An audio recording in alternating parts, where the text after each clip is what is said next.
Good morning, distinguished participants on this call.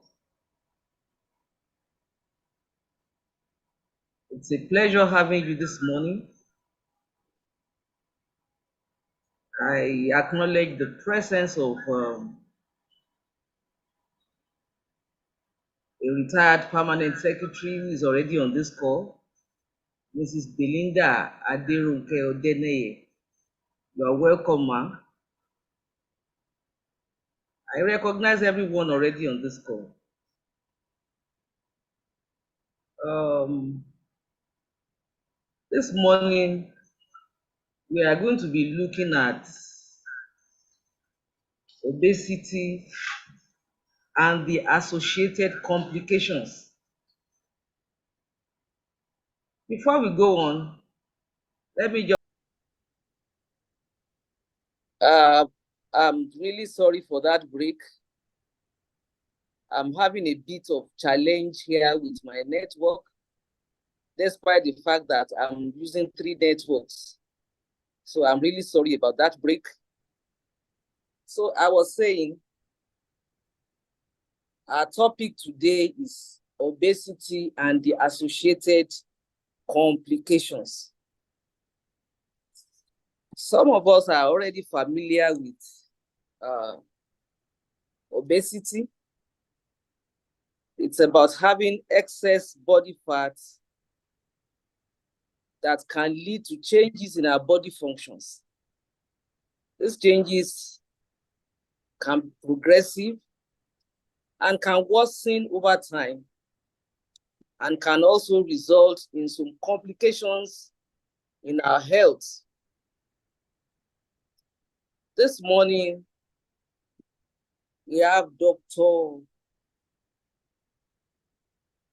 Ifeoluwa Olumoriyo, who is going to be facilitating this session.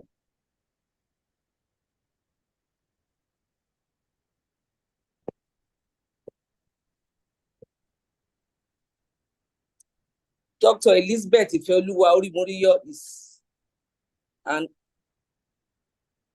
attending medical officer in a specialist pediatric hospital, a graduate of medicine from Kampala International University, Uganda.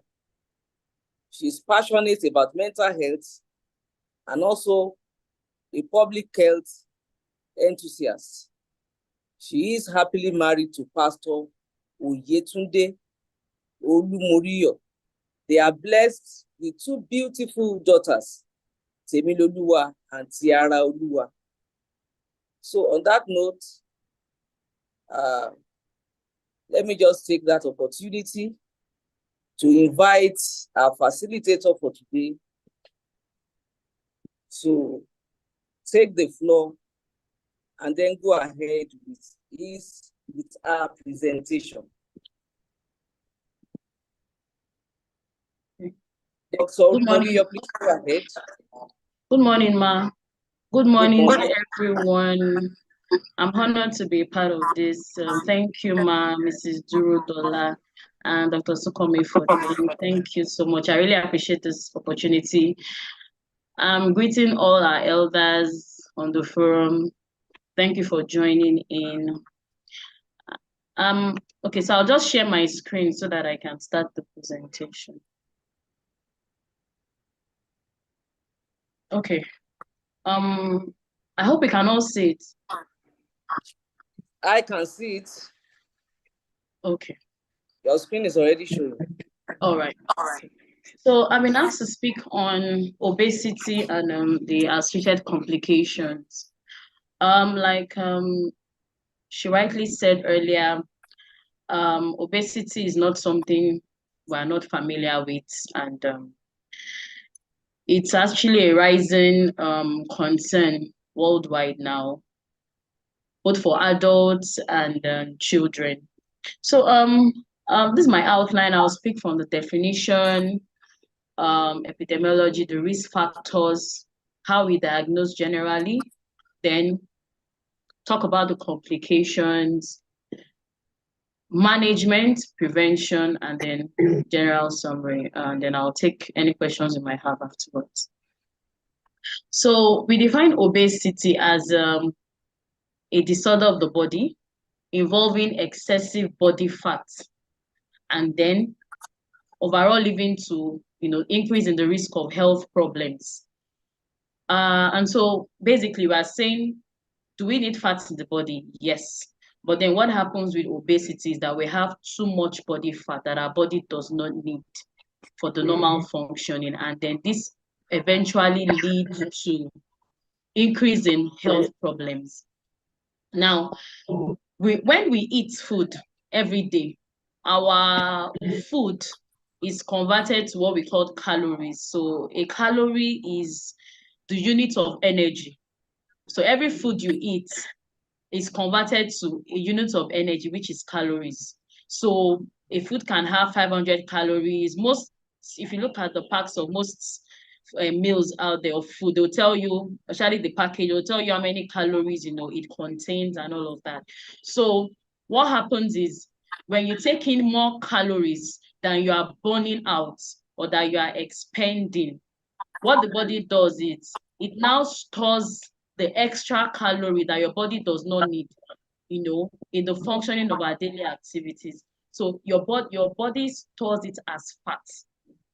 So over time, this now becomes or can lead to obesity, which now is what we're talking about today.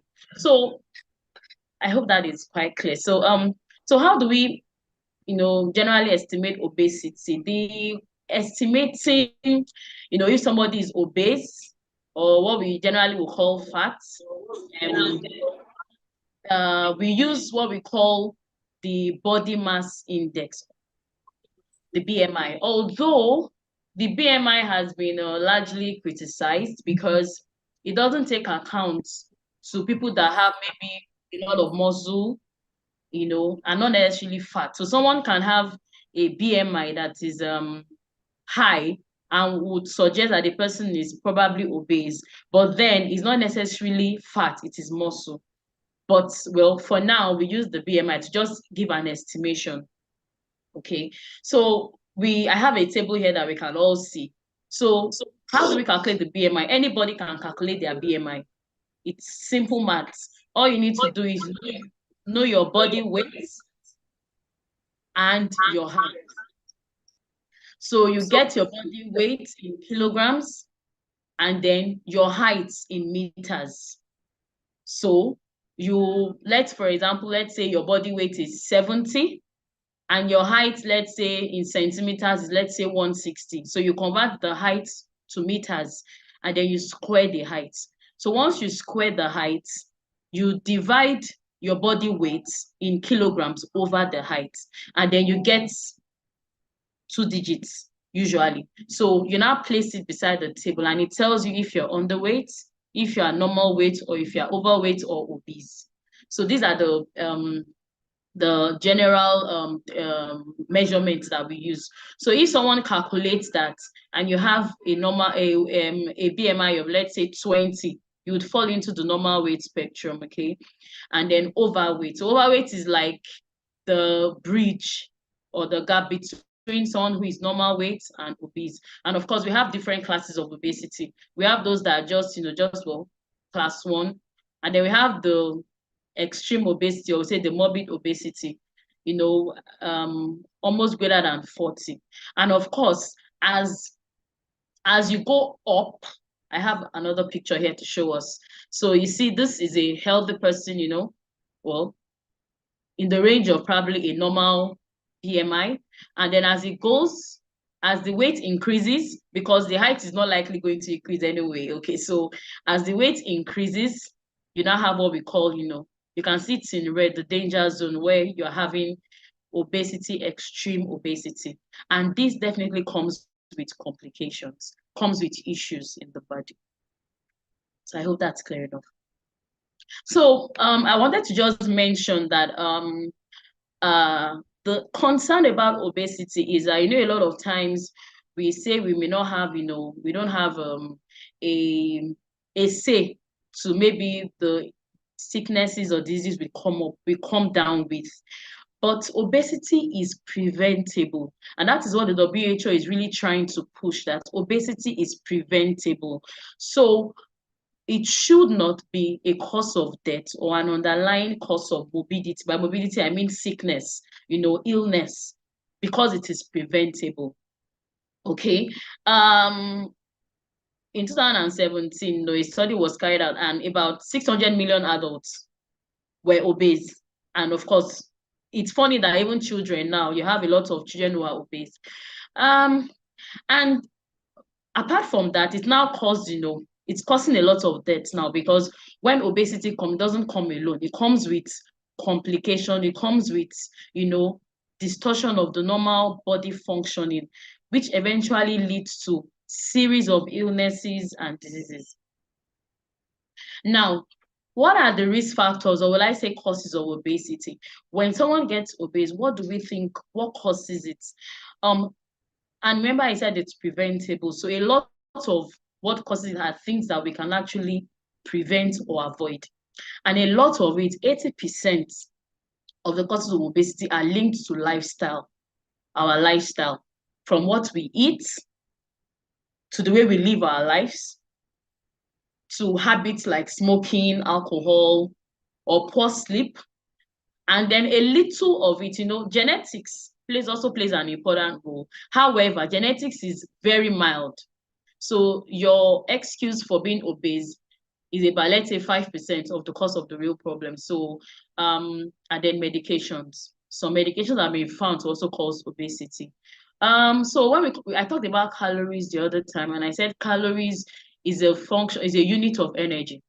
So usually we estimate that in men, you shouldn't have more than 2,500 calories in a day, and in women, 200, 2,000.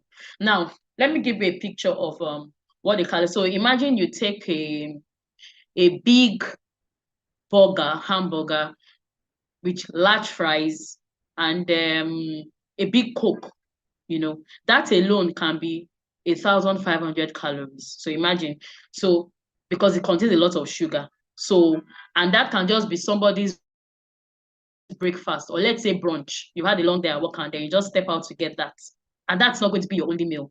So that's a picture. So usually when you have somebody taking more than this, the body does not need more than that. So what happens is, just like every other person, if you have an extra, what do? You store it.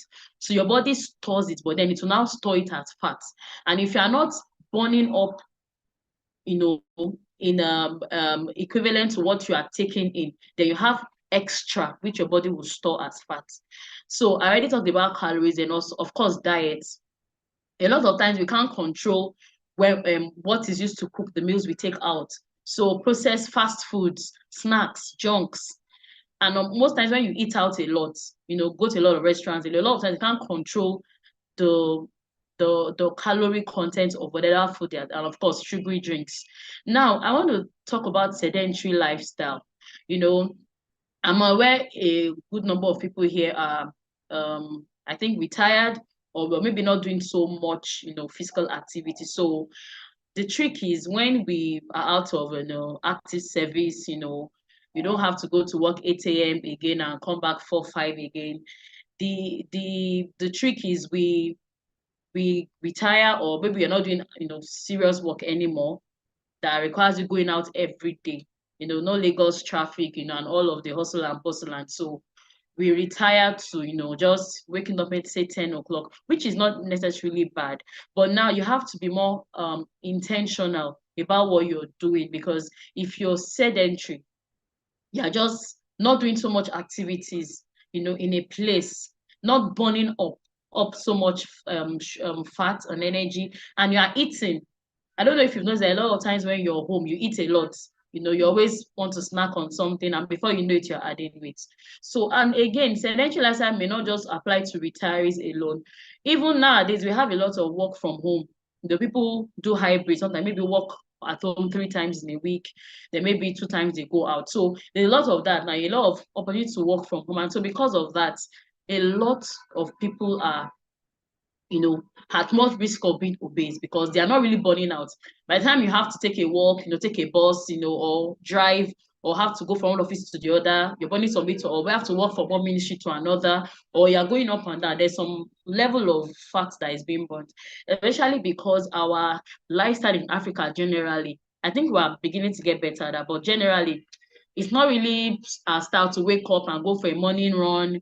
You wake up, you want to take your bath, eat, and go out of the house. So because of that, sedentary lifestyle is one major risk factor for obesity because you are taking in food, but then you're not burning it. You're taking in calories, you're not burning it out. Also, habits like alcohol, especially high alcohol. Alcohol is very high in calories, very, very high in calories. And so when your body when you take a lot of alcohol and then you are now adding that to being sedentary, and then, so you have lots of fats that your body is not, consuming. Especially now, if you take a lot of alcohol, apart from the fact that it has its own effects on fat, alcohol and the liver are not very good friends. And so when you take a lot of alcohol, there's a lot of fats, and then before you know it, you also have other complications, which we'll get into later. Now, for smoking, so some studies say that smoking can help with burning fat. However, excessive smoking also can lead to obesity. It's been proven. Now, apart from the fact that smoking itself is not good for the body, can give you some other complications. It's not something you want to combine, in your lifestyle because it can also lead to obesity. Now, poor sleep. Poor sleep when we are supposed to have, enough sleep. Well, they say usually about 6 to 8 hours of sleep, in a day. So when you have poor sleep, what happens is your brain has not had time to rest. And so you have release of some hormones, some stress hormones. We call them stress hormones. And these eventually lead to, increase in the way your body would, reduction rather, in the way your body would metabolize, the food you eat, and will lead to some hormones that can cause increase in weight gain, basically, when you have poor sleep. I already talked about genetics. Some people, well, not very common here in Africa, but some people have some genetic factors that predispose them to having fat.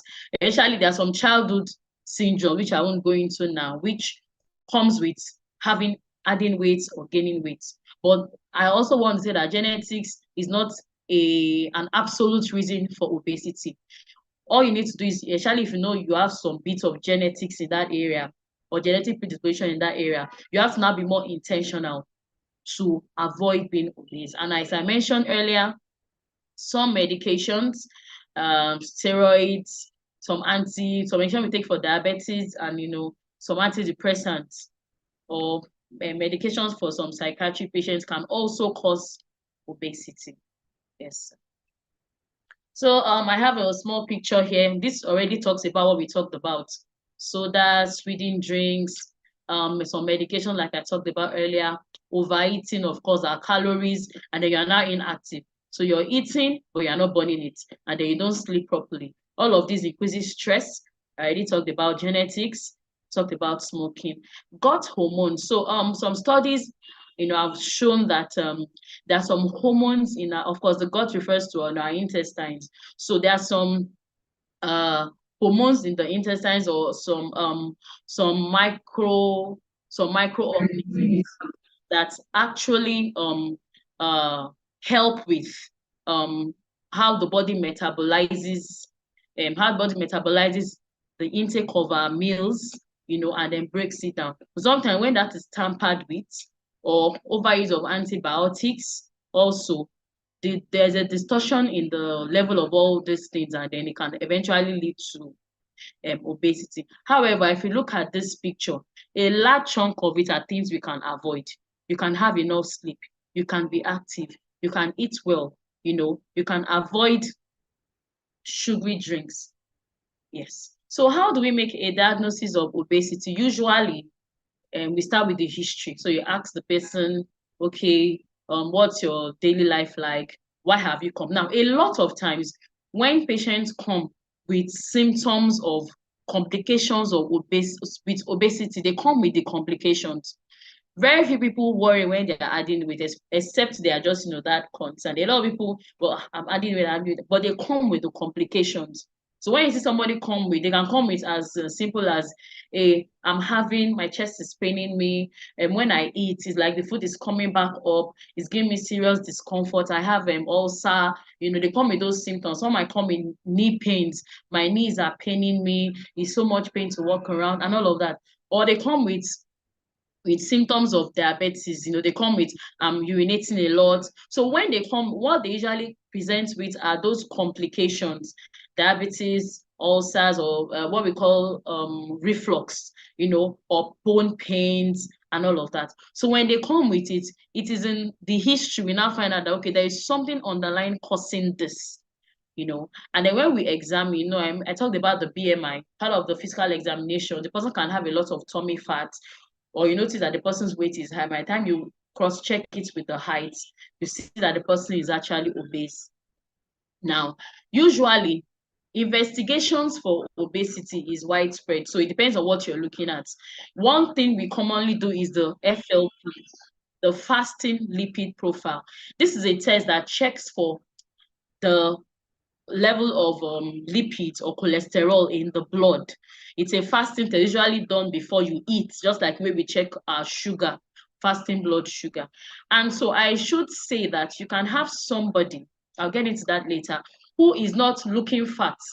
You're looking at the person is not fat by your own calculations of somebody being fat. But by the time you do the fasting lipid profile, you find out that the person has increased cholesterol.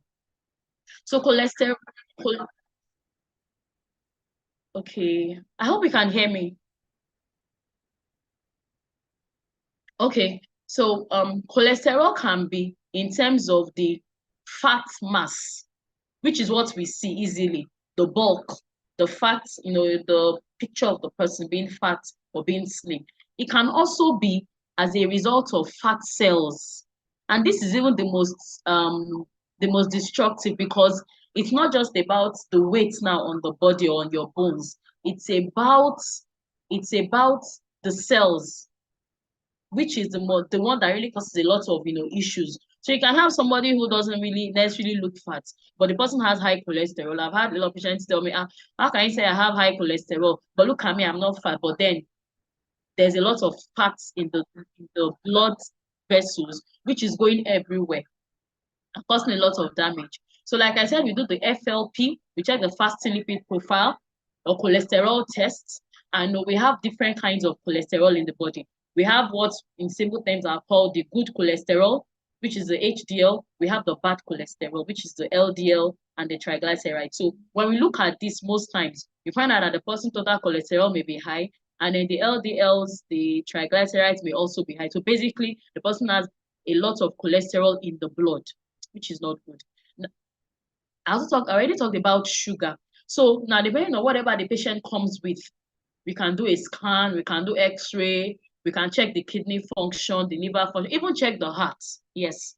So a lot of all these things, investigations would generally depend on how the patient presents or the individual presents. Now, so let's go to the complications. Obesity increases the risk of many physical and mental conditions. A lot. And I want to stress here that whenever you see obesity, if you look closely, you will see DM, you see diabetes. They are very good friends. They walk around a lot. And what happens is, remember I talked about increase in fat cells. I told you that obesity can be, expressed in, the fat mass. When the person is physically fat, you can see the weight, and also in terms of cells in the body. Now, what fat cells, what they do is that they decrease the sensitivity of the body to insulin. Insulin is a hormone that regulates our body blood sugar. Okay, when you take a lot of food that contains high sugar, the brain tells the body, release insulin. Your body releases insulin. Insulin tells your body, okay, sugar, go into the cells, don't stay in the blood so you don't cause issues. So insulin tells your body to absorb excess sugar. And so the sugar is not just dancing around in the blood vessels causing issues. But what happens is when there are too many fat cells in the blood, the body does not recognize insulin as usual anymore. The body does not pick insulin sensitivity anymore. So you have lots of sugar in the blood instead of being absorbed. And so what happens? The person comes up with diabetes. As a matter of fact, it's one of the strongest link with type 2 diabetes, which is the acquired one, not the one that someone, the type 1, where the person is, maybe probably, where you have the person is maybe born, has some, attack on the insulin, the cells that produce insulin. This time, the insulin sensitivity is being attacked, and then the person comes down with diabetes, amongst other things. And I'm sure we know that in Nigeria, we have a lot of people with diabetes now. It's a very, very common illness that we see around. And in the light of, COVID, CDC, the Center for Disease Prevention and Control, has found out that people with obesity, they have an increased risk of developing not just COVID, but a severe form of COVID. I'm sure you know the COVID is a respiratory tract, it's an infection of the respiratory tract. And it can come as simple cough, catarrh, flu that you're fine. And it can come as a serious pneumonia where the person has to be on oxygen and all of that. So people with obesity have that risk of having the serious, prevention of obesity and of COVID, and they have long hospital stays and severe presentations. So now let's talk about effect of the increased body fat mass. Like I talked about, arthritis. We have a lot of elderly people coming down with arthritis, especially those with fat body mass, because as you grow older, your bones are not as strong, okay? They're not as strong. They're not as strong to take that weight.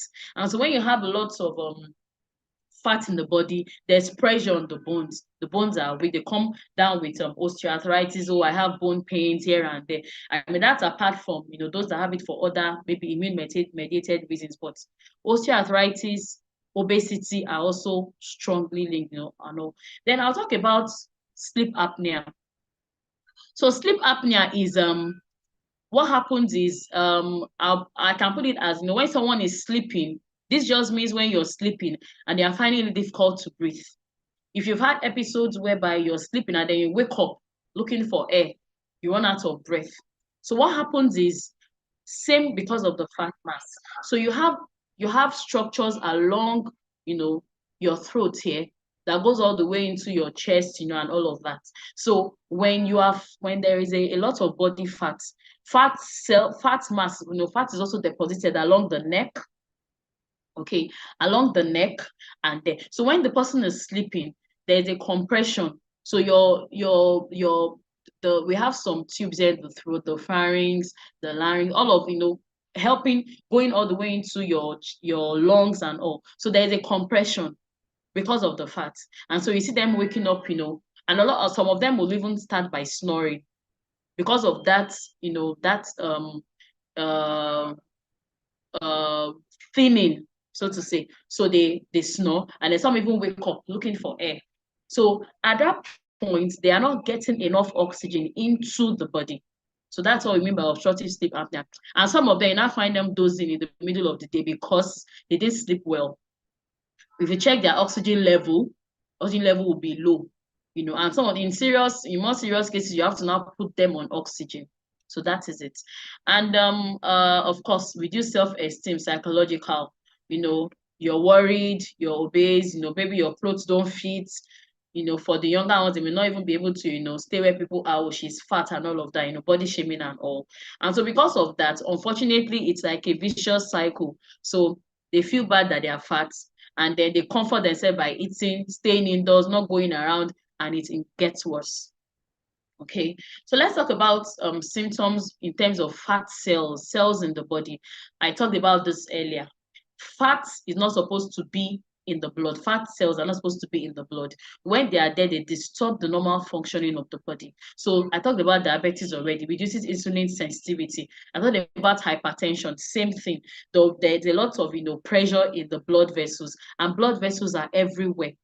Think of it as the piping of a house where you have water going to your bathroom, your kitchen. So there are pipes everywhere for the normal functioning of the house. So same thing, your blood vessels are everywhere, from your brain to your eyes, to the nose, to the mouth, to the chest, to the reproductive systems, to your legs, everywhere, your kidneys. So wherever you have fat cells, you have, it's impeding. You have some bit of the blood flow is not going well. You have hypertension, which would lead to heart diseases. So somebody can come with, oh, my doctor, my chest is paining me. I've not been able to sleep well. And then when you do an ECG, you see that there's already a problem with the heart. And when you check closer, so usually when patients come with hypertension, one of the routine tests we'll do your fasting lipid profile to check the cholesterol. Is that the underlying reason for this? We check the sugar. Hypertension and sugar, they also go together. A lot of people who are diabetic are also hypertensive. A lot of people that are hypertensive are also diabetic. And a lot of them, a good percentage of them also have cholesterol. So you have people on cholesterol medications, on sugar medications, and BP medications. Heart disease is very important.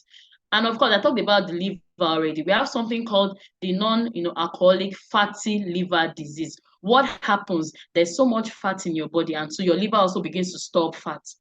So your liver has lots of fat in it. It cannot function properly. Remember, your liver is your loma. It's one of the important loma of the body. It removes the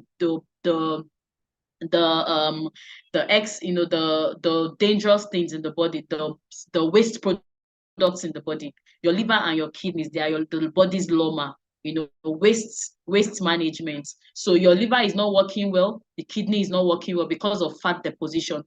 And so the person comes down with fatty liver disease. And of course, that's just preparing for all manner of things that can go wrong with the liver.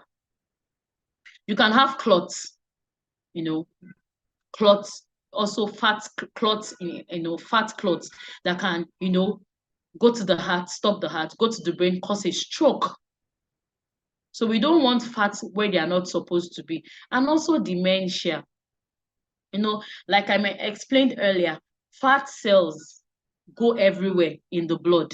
Once you have fat cells in the blood, they are going everywhere. Your brain, your eyes, everywhere. And so when they disturb the blood flow to the brain is not a very patient organ of the body.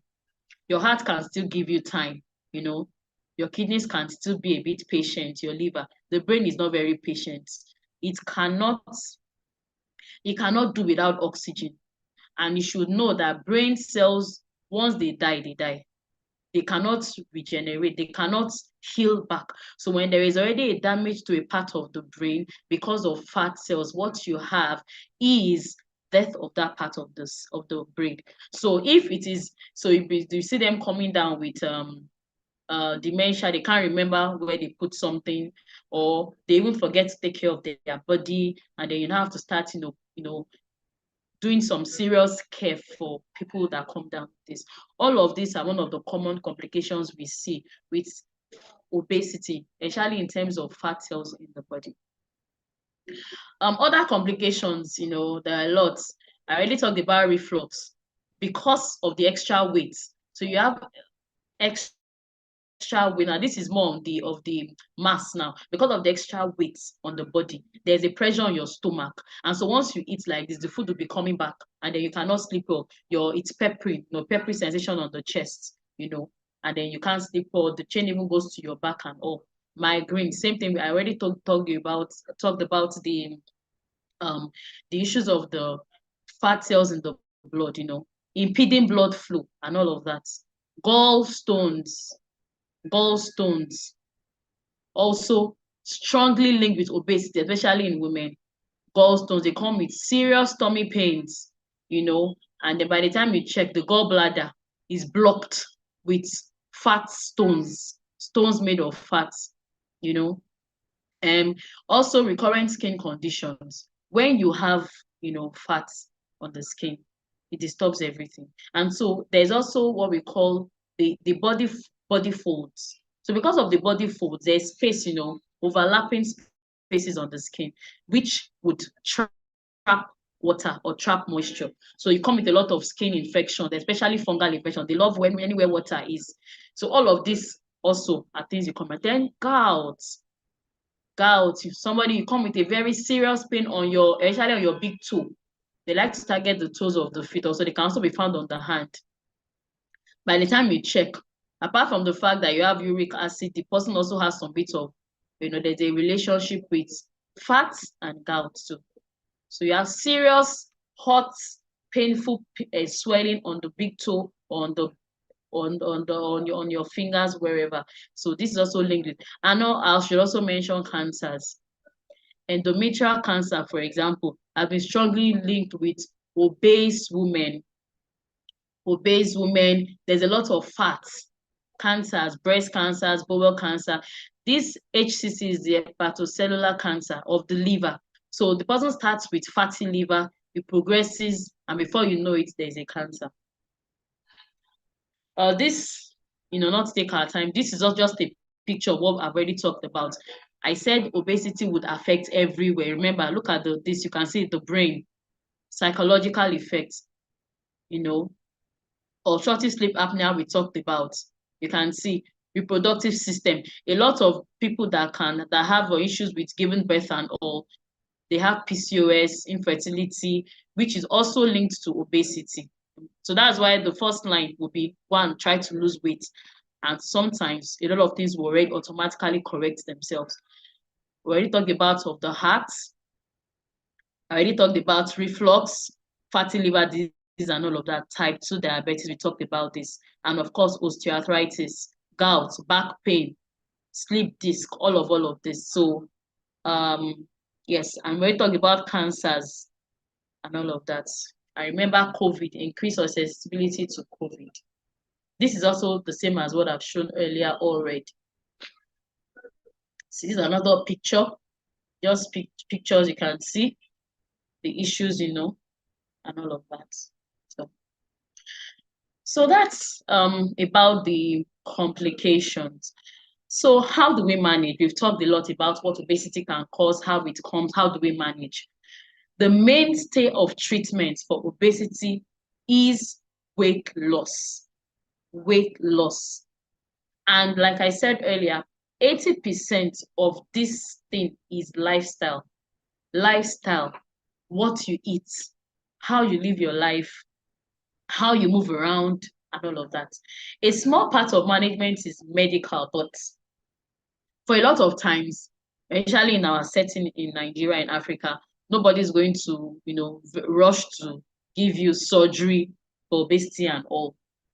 That's done a lot, abroad, but not here. So before we get there, you have to work on lifestyle. So lifestyle changes, interventions, diets, exercise, increase physical activity. Now, I'd like to mention here, there's something we call activities of daily living. That is what you do routinely.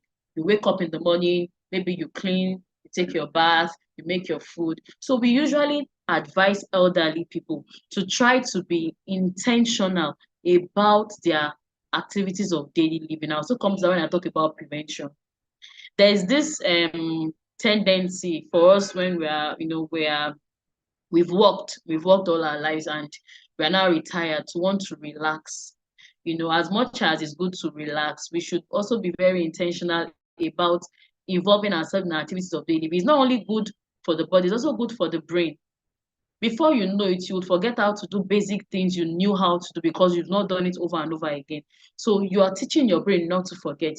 You wake up in the morning, you do little things there and there. You can take a stroll, you can do a little chore, even if it's just cleaning, avoiding to just sit down and, allow things to just, go around you. So that helps you. You need just take a walk or make your tea, or, clean, or iron, do something routinely. That also helps your brain, to learn, especially if you're not involved in active service.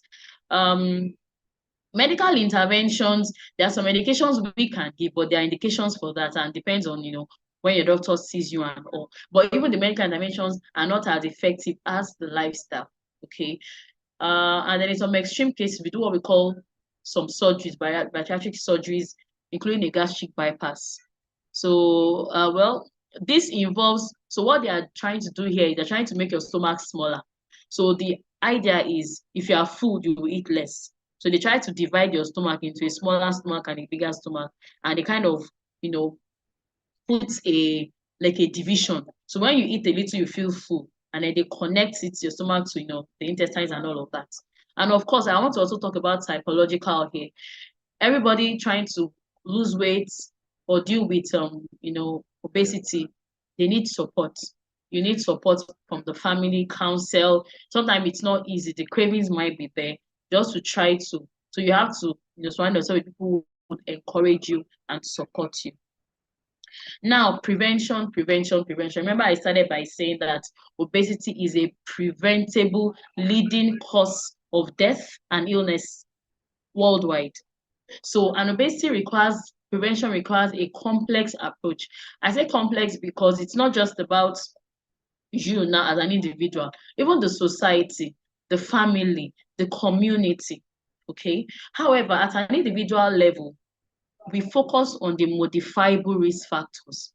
If your genes are predisposing you to add weight, there may be nothing you can do about that, but you can do something about your diet and your lifestyle. Okay, which is what we usually focus on. Dietary changes. Make a small sacrifice. Okay, limit energy intake from fats and sugars. You can drop a diet. Okay, intentionally limit taking things that are obviously high in sugar and fat. Eat healthy. It's a small sacrifice you have to make for you, especially if you're not very active, moving around as much. Then shop intentionally. When you go to the store or the market, stock your home with healthy food. So even if you are home, you will have no choice but to eat healthy. When you open your fridge, what do we see? Fruits, vegetables, some nuts are also healthy. Let's eat healthy, okay? When we eat healthy, when we have things that are healthy, if you've stocked your home with chocolates, and sugary things, when you're home, that's what you would, have no choice but to eat. But if you shop intentionally, you have things that are healthy, around. Even if you want to snack, you most likely want to snack on those things because they are healthy. And that's basically what is around you. Then reduce alcohol intake, or if you cannot stop, please reduce it. Take water regularly. A lot of people come down with kidney stones, and a lot of time water is actually filling. So rather than take that bottle of Coke, take water. Okay. Wake up in the morning, take a glass of water first thing when you wake up. Helps your body to get ready for the daily activities. Take water. As an elderly person, you should have a water flask that you carry around. Drink water. Drink water. Drink water. Very healthy for the body. So lifestyle changes. WHO recommends 150 minutes of exercise spread through the week at least. So this means that about 30 minutes of exercise, 5 sessions of 30 minutes of exercise. This can be as simple as just taking a walk. If you live in an environment where it's you have walkways, not too busy, you can take a walk. You can take a walk. You don't necessarily have to run or jog like the elderly. You can take a walk. You can decide to maybe you want to go to the store and it's not too far from there. Instead of driving, you can take a walk. Okay, you can walk. You have to be intentional. The focus here is being intentional about participating in activities of daily living and daily chores. I already talked about this earlier. Don't leave everything to maybe your health or something. Try to walk around, be intentional. That way you're teaching your brain that okay, I'm still active, I'm not forgetting. Because if you don't do it for a while, you forget. And because if you're elderly, your brain is already also elderly. So if you don't intentionally do your activities of daily living, before you know it, you forget how to do the basic things, and that is how early dementia will set in. So this is not just only good for obesity, it's also good for your mental health, good for your brain to remain healthy. So like I said, you can take walks, strolls. Brisk walking is when you try to walk a bit faster, but you can take a walk, you can take a stroll. You can walk. By the time you time, if you have smart wristwatch, you can time yourself, and then there are even some that can tell you how much fat you've, burnt and all of that. So you can walk. If you live within an area, you can take a walk to the gates. Walk calmly, enjoying the breeze, and you are walking, you're exercising. If you do that about 5 times in a week, or you split it into maybe 15 minutes in the morning, 15 minutes in the evening, you would have, that regular physical activity. Okay. And we can do sports. Okay. Volleyball is not too vigorous. You can throw ball, you can do tennis, and then for football, for those who enjoy football. Well, so basically you can look for a sport that also makes you active. Okay. Also, I should also mention that if you're also someone who is involved probably in your religion, mosque, church, you can be involved. You can ask, what can I do? You can have, you have this regular, meetings. Do something that gets you up, gets you out of the house. Some I don't know, some churches or mosques, have this elderly forums where they do things. They go to the store, or they go to the park, or they have, exercise, all those things. You can be involved in things that keeps you up, keeps you moving. Okay, so finally, for prevention, the plan is to cultivate overall wellness. Okay, so there's been a study that showed that screen time has been shown to be directly linked with obesity, because when you are watching, you're most likely static. You're sitting in a place. And so that has been linked, especially in children, linked to obesity. You reduce your screen time. I know you want to watch maybe African Magic or Netflix, so you can have a timetable, because when you are watching a movie or the news or something, you are static, you are sitting in a place, and that has also been linked to gaining weight. So you avoid sitting around for too long. If you're someone who is working and you take a lot of time sitting on your desk, you can take break. Set an alarm on your phone which prompts you to stand up and walk around. Take like a 10 minutes break. Sitting for too long is not even good for your bones too. That's why you come up with this severe back pain or chronic back pain, because you are sitting for too long in a place. Okay. I should stress that it is more effective, it is maintained as a lifestyle. So a lot of times people who are obese, they try to lose weight and they actually are successful in losing the weight. But what happens is the weight comes back because they've not tried to enforce it into a lifestyle or a habit. So when you make it a lifestyle rather than a once in a while accumulated, that makes it more sustainable. So the stress is on sustenance, sustaining that healthy lifestyle. So put it in your routine, and that will actually help you to cultivate an overall wellness. So in summary, I should say that obesity reduces life expectancy. What do I mean by 6 to 7 years on the average? So what I'm saying is, if somebody ideally was supposed to live up to, say, 90 years old, if the person is obese, the person is likely, if you minus 90 minus 7, to die earlier because of all the metabolic diseases. We talked about diabetes, bone disease, and even types of cancer. And I know that managing a complex issue like obesity can be hard. However, it is possible. It takes time, it takes commitment, it takes being intentional, but it is possible. Well, this is just a picture to show that you should, always be on the run, always be on the move, and then eat healthy. A little weight loss can improve your health on almost every level, and you can reap the lifelong benefits from a healthy diet and lifestyle. Thank you so much for these are my references, and then I'll take questions. Thank you very much. Thank you very much, Dr. Olumorio. Very educative, very instructive, and very, very informative. As we've all had it,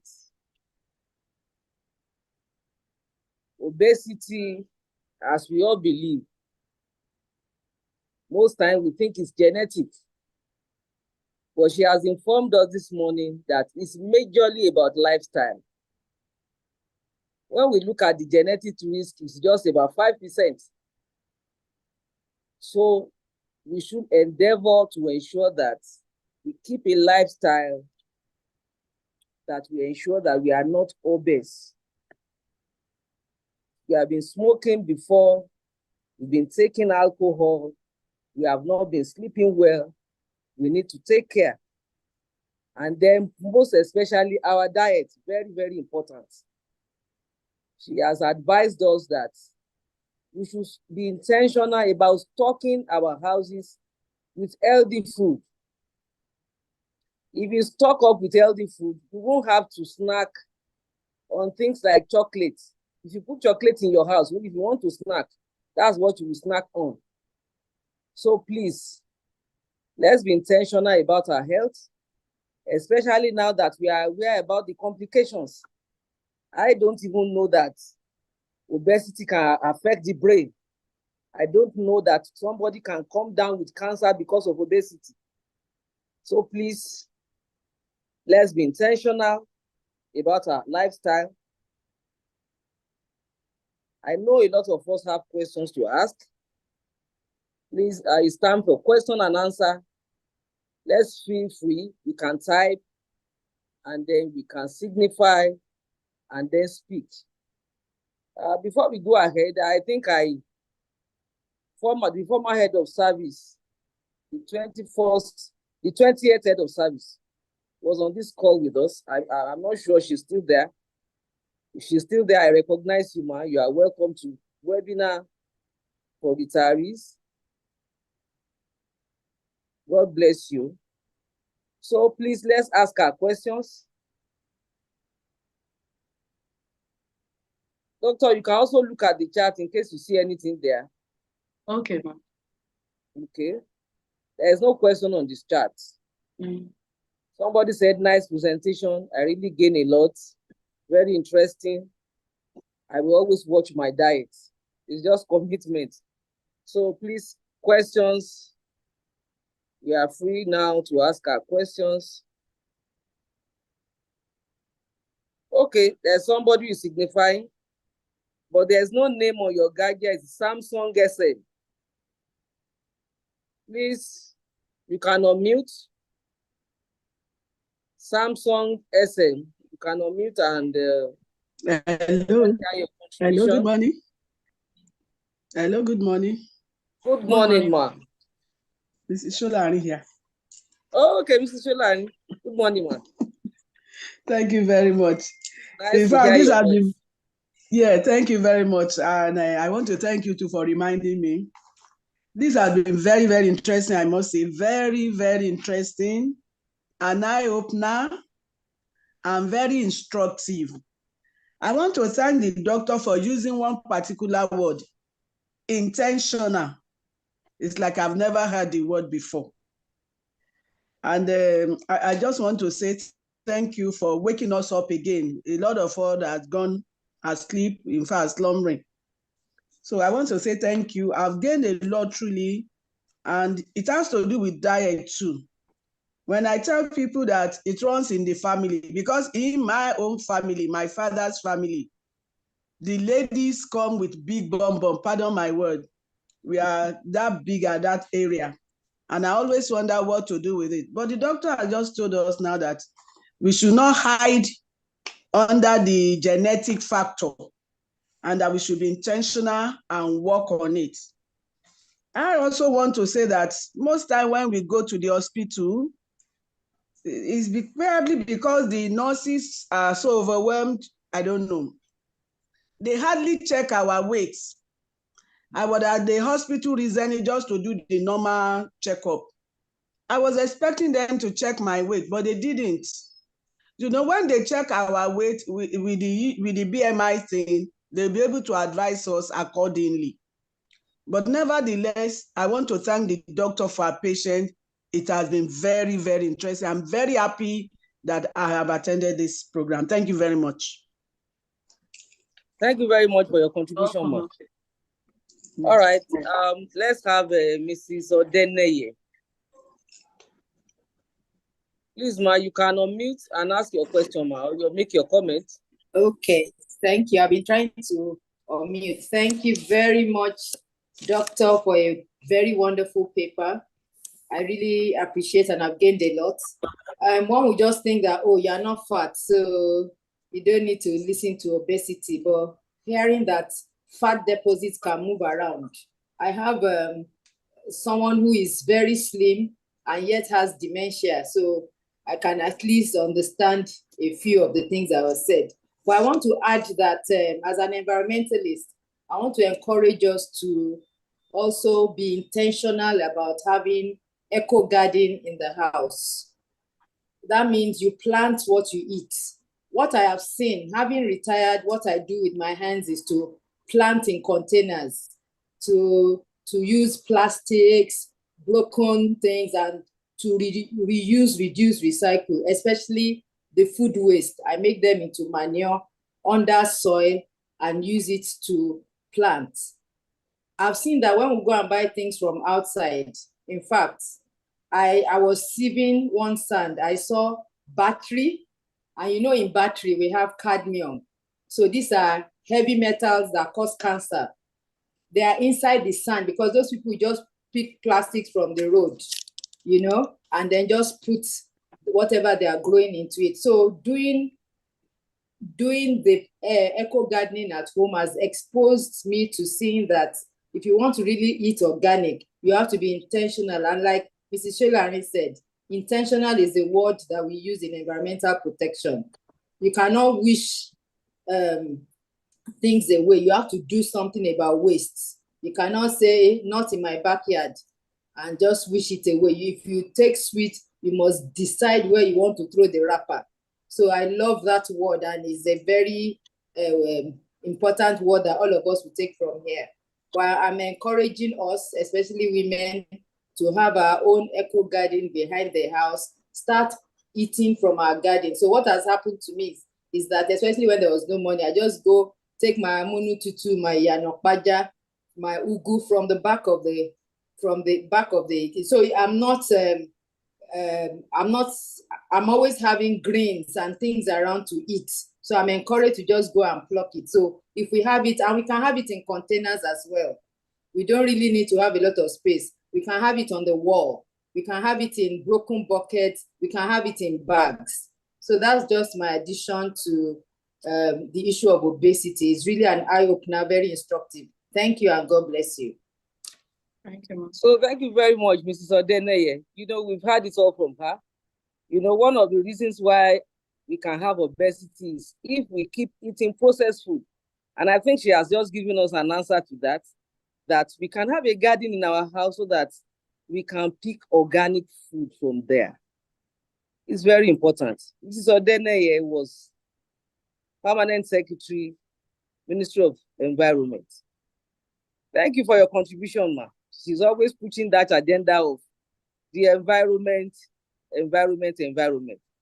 And actually,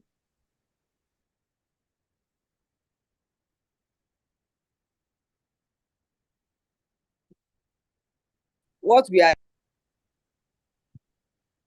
doing today is under the health and environment pillar of the team's agenda of the current administration.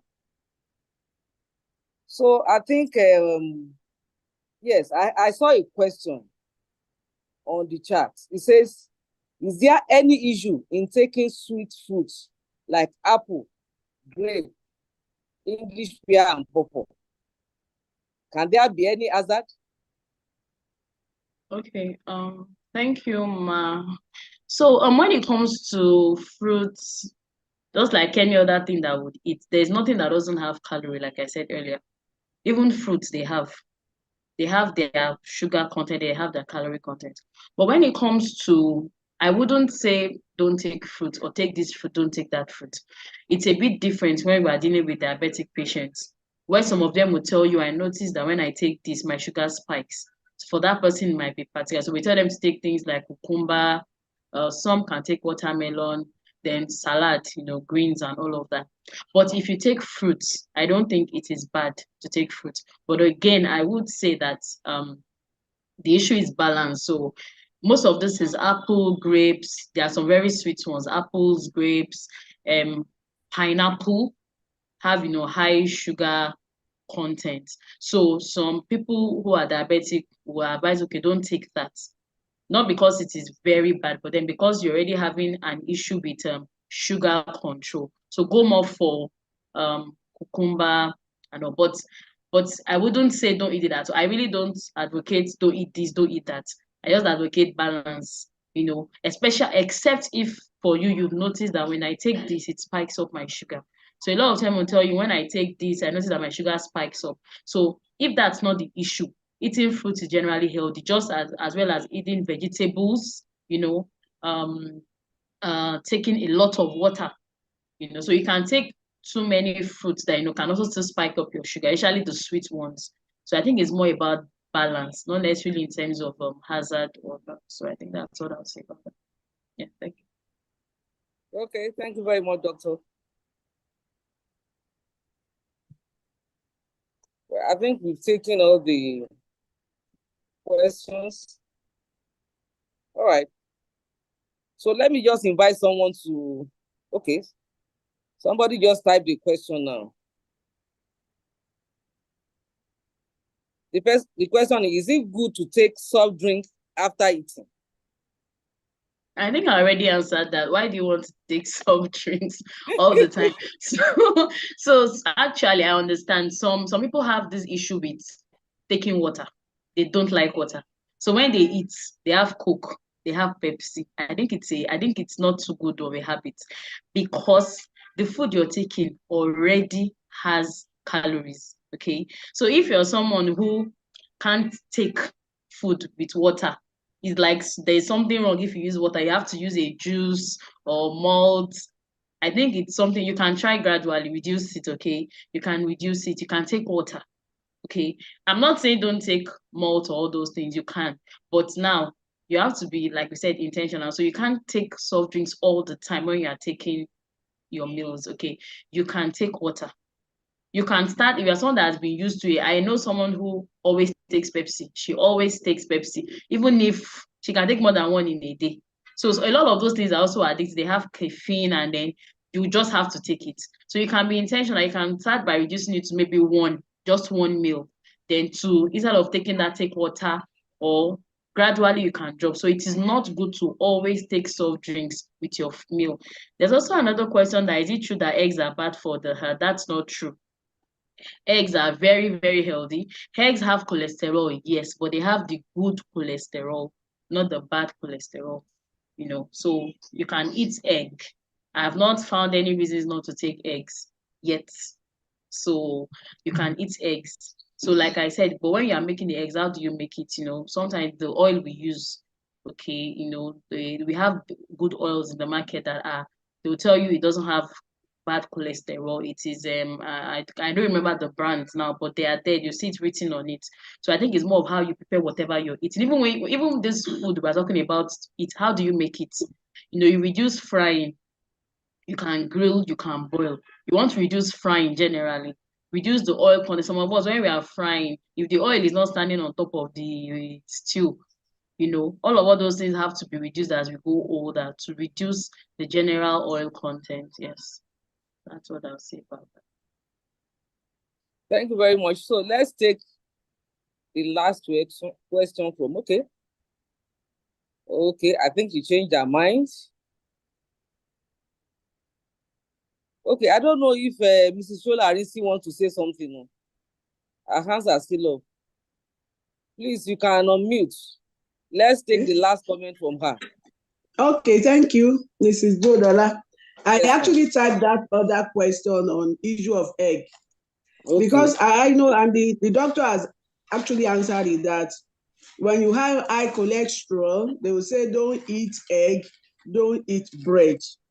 So that's why I put that question ahead. But she had also, I think she had enlightened us on that. It's just the issue of don't eat egg, don't eat bread when you have high cholesterol. Thank you. All right. Okay, thank you, ma. So there's another question here. So, and Yes. that's the last one we will take. All right. Okay, so can I eradicate beef completely from my diet? Okay, yeah, so I should have mentioned that when it comes to there are some things we call white meat and red meat. So they say beef is a red meat, then the chicken, of course, without the skin, the skin, the skin, the skin part of the chicken has very high fat. So you may want to take that out when you're taking chicken too. So, well, I wouldn't say completely eradicate. I'll just talk about balance. Fish is very, we have some very oily fish too that are very rich in oil also. So you can actually check on the internet. I'm not a professional when it comes to nutrition, but the bit I've read up on, I know that beef is not bad. It's not totally bad. It is good, but of course in moderation. But usually I advise that as you go older, you do more of fish, healthy fish now, because there are some fish that are very high in oil and all of that. And then you do chicken without the skin. So I wouldn't say completely eradicate beef. But now it also depends on what we are dealing with. Are there any other underlying medical conditions? Are there any other underlying issues? So those are things you have to put side by side. You can take your eggs, you can take your beef, you can take your fish. Okay. And if it is now for some particular reason you don't want to take something, then that will now depend. But eat healthy. And then you can even be taking chicken and you are taking it the wrong way. Like you're frying it so much, it has lots of oily content and all. So it's basically how you also make whatever you're even eating in the first place. So I think I'll answer it that way. So you can take a lot of fish, that's good. Okay. Yeah. Someone says, can we lay a bit of emphasis on exercise or walk around? So yes, like I said, walking around after eating, yeah. So there's something we call the postprandial effect, where immediately you finish eating, you feel like sleeping because a lot of the blood flow has gone to the tummy, reduced in the brain, and then you feel like sleeping. That happens sometimes, but you can decide, okay, when I finish eating, I want to. That's why if you eat, most of the time, that's when you eat heavy. So you are in a spot you eat, and once you eat, you sleep off again. So adding salt to the injury now. So you can have a routine. Once you finish eating, you stand up, you can walk around, take a like 5-10 minutes walk, especially if you're at home now. If you are working, most likely you will not even need to sleep, you just get back to your work. Okay. And then someone said it's been active for 30 minutes a day, 5 times a week. Okay. Or active zone minutes should be considered. So it differs on your schedule, your life, how your day-to-day activities run. If you're someone who is actively still working, I mean, that work active for 30 minutes a day is okay. But if you're someone who is not active, you have to be intentional. Okay, that's just what who recommends. You can do more if you can. Then on weekends when you have more time, you can stretch it to an hour. Okay. You can go to the gym if you have one. You can have a gym instructor to teach you, simple exercise techniques. You can even box. You can box. So whatever your efforts can get you, you can do that. But active for 30 minutes a day at least is what who recommends. Active means walking, jogging, brisk walking, and whatever that can be. So I think that's it. Thank you very much. So, well, I think as the last question that we'll take, thank you very much, Dr. Olumurio, for your beautiful presentation. Can we please have someone to appreciate her?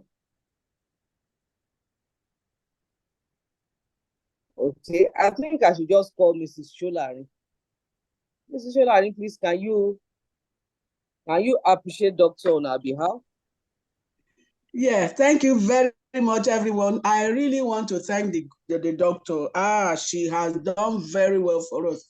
It has been an interesting, educative, instructive, informative session. And I'm sure every one of us that have attended this will have a lot to take home. Doctor, we are very, very grateful.